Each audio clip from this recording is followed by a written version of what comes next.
What's up and welcome back to another video. My name is Miles Away and today we're going to cover what I think might be the most underrated synth that Sequential has put out, the Sequential Take 5. So when the Take 5 first came out, I have to say I initially wrote it off. I wasn't that interested in the sound demos that I heard, and the feature set seemed kind of weird to me where it felt sort of like a post-Novation acquisition synth where they were trying to bring a lot of the digital stuff from Novation Peak into the kind of classic Prophet 5 architecture, and it seemed kind of like a jack of all trades but master of none, so I wrote it off. However, after getting the TO5 and being totally blown away by it, you can check out my video or my custom patches up there on the TO, I have to say that the Take 5 started to really interest me, and I was lucky enough to be able to borrow one from my friend Jay Hosking. Shout out, he makes some great music with it, and I have to say it blew me away. Spoiler alert, but I like the Take 5 a whole lot more than I expected. I actually like it significantly more than the Rev 2, which I was not expecting at all. And I think that comes down to a lot of things which we'll talk about in the video. Before we jump to my Take 5 demo song, I want to do a bit of a shameless plug. My brand new Miles Away single, Besides Hope, is out now. You can click the link in the description to watch the video. And I have to say, it's my favorite song I've put out in years, maybe ever. And if you're one of those people who watches SynthTube and is like, yeah, well, he's got all this gear, does he actually make any music? Please go check it out. I would love to hear what you think. I really am proud of how the song turned out. And for my fellow synth nerds out there, most of the synths on Besides Hope were done with the OBX8. So see if you can hear that character, that nostalgic Oberheim sound. And yeah, without further ado, like and subscribe if you like the video, and let's get started.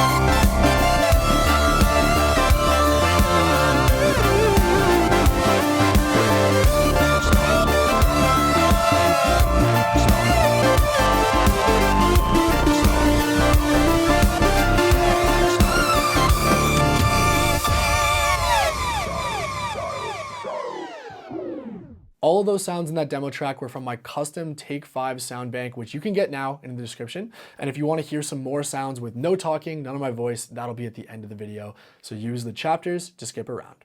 Let's jump to the front panel. All right, so here we are on the front panel of the Sequential Take 5. And like the title of this video, and like I talked about, I didn't initially consider this as something I was that interested in. And boy, was I wrong. I truly feel, like I talked about, that this is one of the most underrated sequential instruments.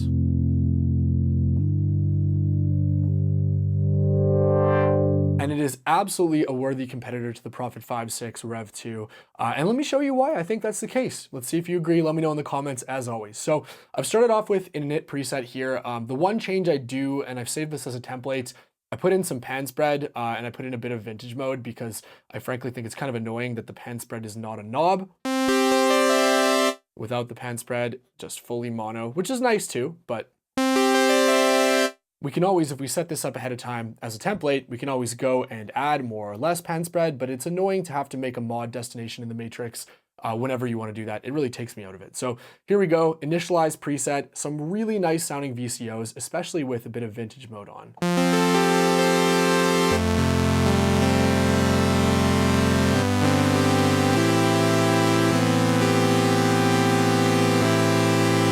Let's bring an oscillator too.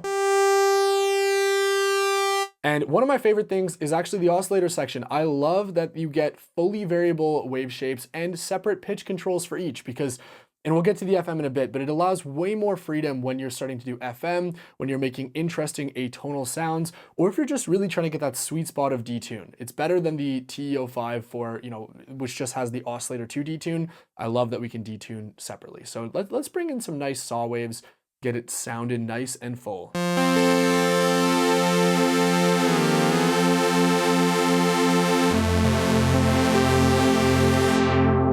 Bring in that lovely Prophet 5 style filter with bass compensation. least somewhat. And then this drive, which I initially did not think it did anything. I was like, this is a waste of a knob, but it's so nice. Listen to how this rounds off and smooths the resonant peaks. Watch your ears. You hear that with and without. So with full drive, it's nice and kind of musical. And then without,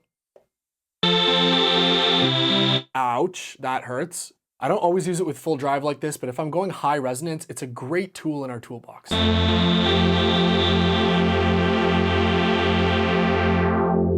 Let's go ahead and bring this down. I really think that every analog polysynth should have some sort of gain staging, some sort of analog drive, saturation, distortion, because it really opens up your character and tone to a lot of options. So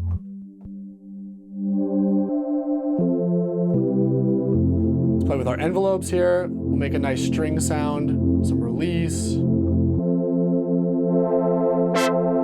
decay, velocity. Look how fast this is. You're getting like the Prophet 5, Prophet 6 workflow for a fraction of the cost, and it sounds great.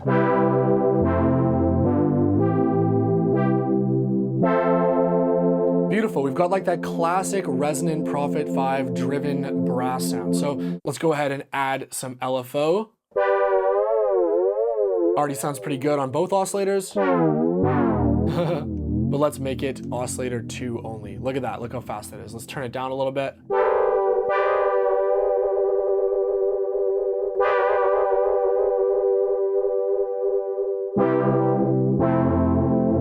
Go down an octave. Turn up the vintage mode. That sounds just so good. Stupendous. Let's add a little bit of glide for fun here. Let's see. I'm gonna change my glide type to only make it glide on oscillator 2.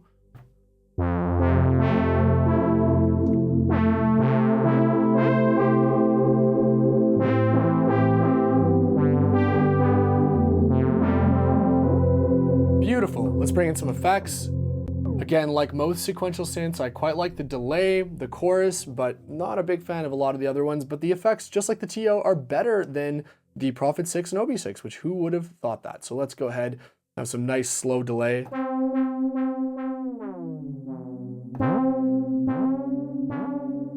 And some of this beautiful reverb. In my comparison, I was curious if the reverbs were the same on the Take 5 and TO, and Carson from Sequential very nicely let me know that they are the same. It's just really the internal oscillator architecture of the TO that makes the reverb sound a bit nicer on the TO.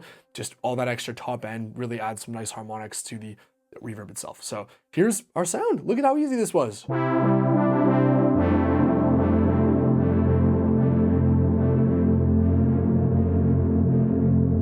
Making the delay a little less crazy.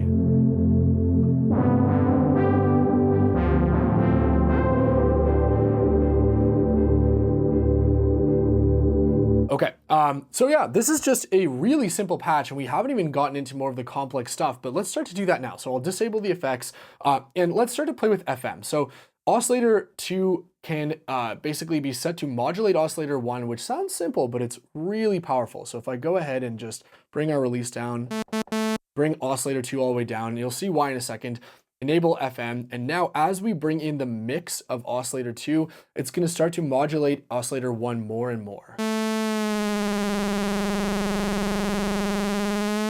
And at first I was like, I really just missed the TZ-FM on the TE-05, which to be fair, I do like better, but this is actually a really powerful type of FM that I think, are not able to get as complex sounds on the TE-05 as we are with this, because we have independent pitch control. So what you'll notice, it's starting to go out of tune because it's not through 0 FM. But we can offset that by doing fun things with the octaves and pitch. So let's go ahead like this. So that's our note.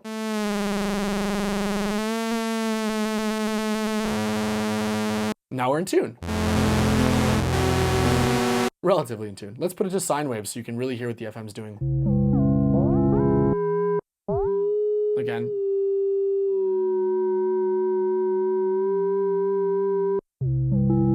Beautiful, look at that. We've got in tune FM. All we had to do was offset our pitches a little bit. gonna turn off this glide for a second. This is just too weird, but it was cool before. Turn our effects back on. Look how quickly we just changed that patch.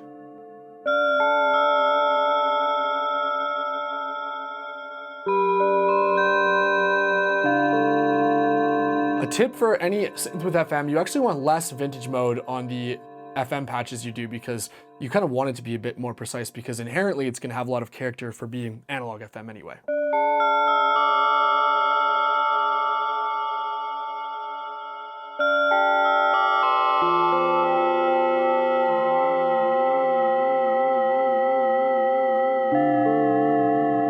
Very, very cool.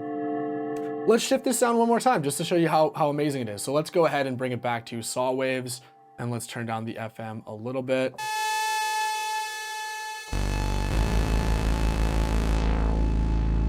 Turn up the resonance.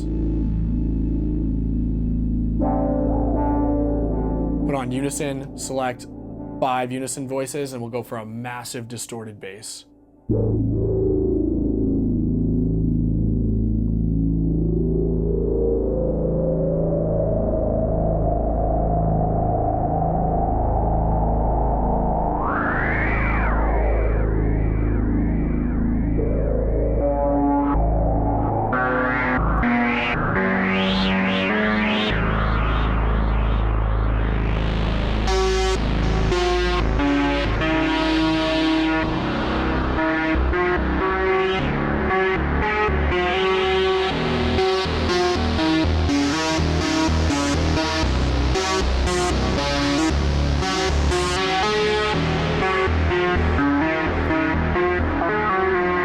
Right, like, I think the beauty of sequential instruments, and why, yes, I'm a bit of a sequential Oberheim fanboy, why I just find myself turning to their synths so often for the actual songs I make.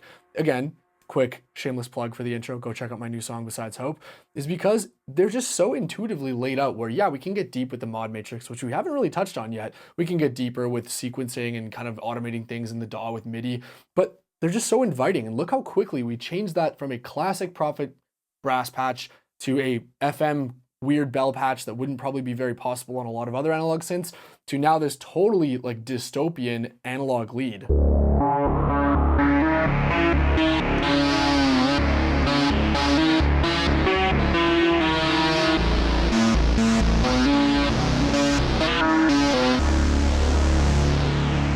Amazing, right?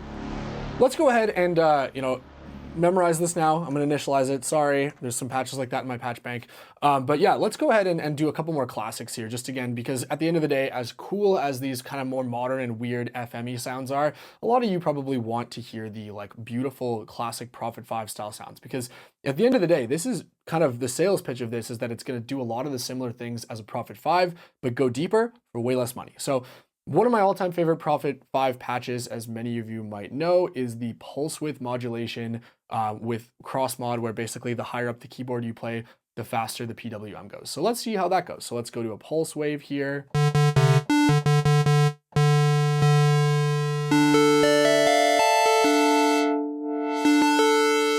Get some nice envelope shape with velocity there. We want it to be nice and expressive.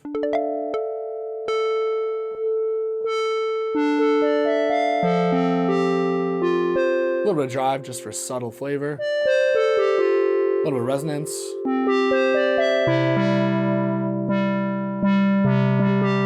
And then we're gonna go ahead and use our polyphonic LFO, which is awesome. The Prophet 6 and the Prophet 5 do not have this to control oscillator 1 wave shape. So let's go ahead and increase the amount.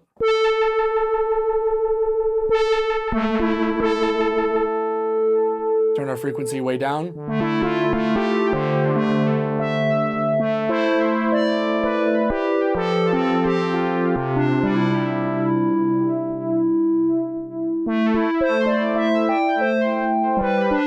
So already sounding really good, but it's not following the keyboard. So that's where we're gonna go into our mod matrix here. We'll go into a slot, and it really is so easy. So let's go ahead and choose our, actually let's use our source assign. So I'm gonna choose note number. See if you can see that, sorry for my hand. Note number, there you go. Just by tapping a key. And then we're gonna go ahead and do destination assign and choose LFO to frequency. Then we're gonna crank that way up here. And now, as we, let's go higher than that. Let's go all the way to 127. Now, as we play low, right? And then we play high. There we go. And just like that, we've got an LFO that polyphonically follows the keyboard.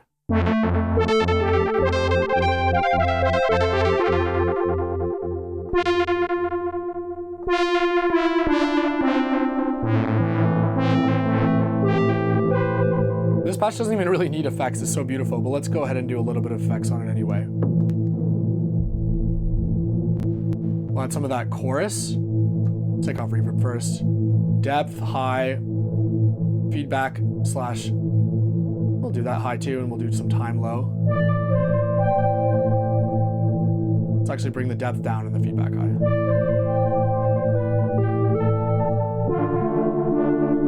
You know what, I'm not actually loving the chorus here, so let's go and add a phaser. Let's do that. That's a nice little subtle phaser. And then let's bring in our reverb. And again, pro tip, I just think that the reverb here, it's not a realistic reverb. It really excels when you kind of just crank it and then use your filter control and a low mix to move it out of the way.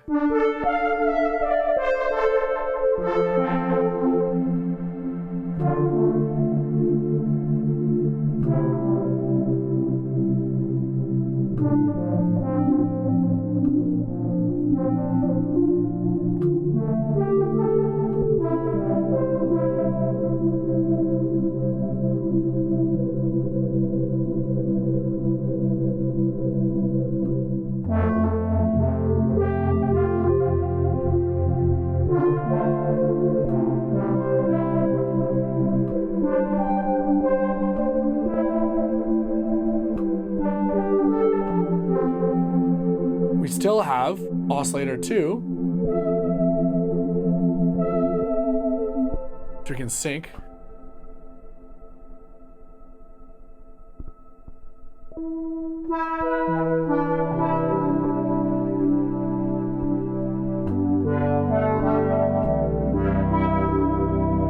Let's set destination of LFO 1, which we haven't used yet, to LFO chorus pitch. Or even LFO oscillator 1 octave.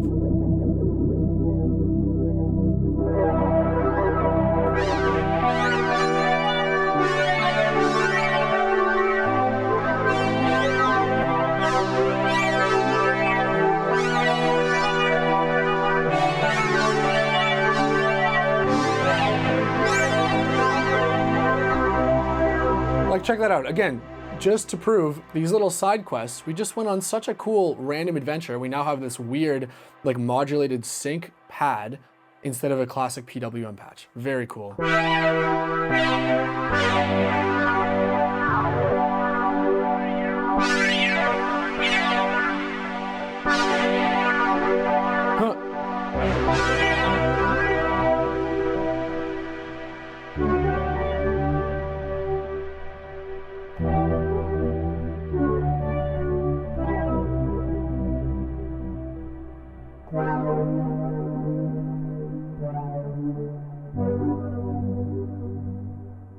All right, so I think I'll wrap up the walkthrough there. And I know I didn't cover everything, but you can also check out my Take 5 versus TO5 video for a bit of a deeper dive on what makes each synth special. But let's end off with my pros and cons. So I think this will be very similar to my TO5 pros and cons, where I think obviously the biggest pro right off the bat is that fantastic sequential workflow mixed with the incredible analog sound of the Prophet 5 style architecture and filter. And then finally the mod matrix, which again, coming from the Prophet 6, OB6, which I used for years, having a mod matrix on this kind of synth is so powerful. It's like, it takes it into that sort of like Hydra synth, Novation Peak territory, but I have to say, the core tone is better. I'll just say it out there. My personal opinion, there is just something about the Take 5 TO5 that makes them sound excellent for their price range. Really, in that price range, if you're gonna get a synth for character, I can totally recommend Take 5 TO5, GS-E7, Dreadbox Nymphas, sorry. You almost want to go for something that has at least some analog circuitry because, you know, if you're listening to these demos, hopefully you agree with what I'm saying. The Take 5 has such an awesome character that punches way above its price range. Couple of cons, especially comparing it to the TO5. I feel like there is definitely a bit more polish on the TO5. Let me explain by what I mean by that, but the Take 5 is a darker synth, which some people love, but for me, I definitely found that I needed to do a bit more EQ work on the Take 5 versus the TO5. It's so full range that I can just slot it into a mix, and if anything, I can just run it through some tape saturation, tape emulation to make it a bit darker, which sounds better in my opinion than boosting and cranking a non-existent high end on a synth. So if you're making a lot of like really hi-fi electronic music, think like, you know, melodic deep house, future bass, whatever, maybe not the first choice I'd reach for. But on the flip side, the really good offset of this is that it has a fantastic rich low end. So you know, I'm kind of counteracting myself there, but I almost sort of like the darker sound, at least in moderation, where it's just so good for, you know, darker pads, basses, plucks, kind of the things that you would almost associate an analog synth with. So yeah, that's sort of a pro and a con, the sonic character. And then the only other real con, which, you know, again, coming from the TO5 as well, I really do wish that it had more than 5 voices and a bigger keyboard. Really, it just seems like a no-brainer at this point if Sequential were to make a Take 10 or a TO Take 10 that's kind of combining the two synths into one package with both filters, both feature sets, and 10 voices and a 61-note keyboard. Sequential, you don't have to give me royalties if you do that idea. I'm just kidding.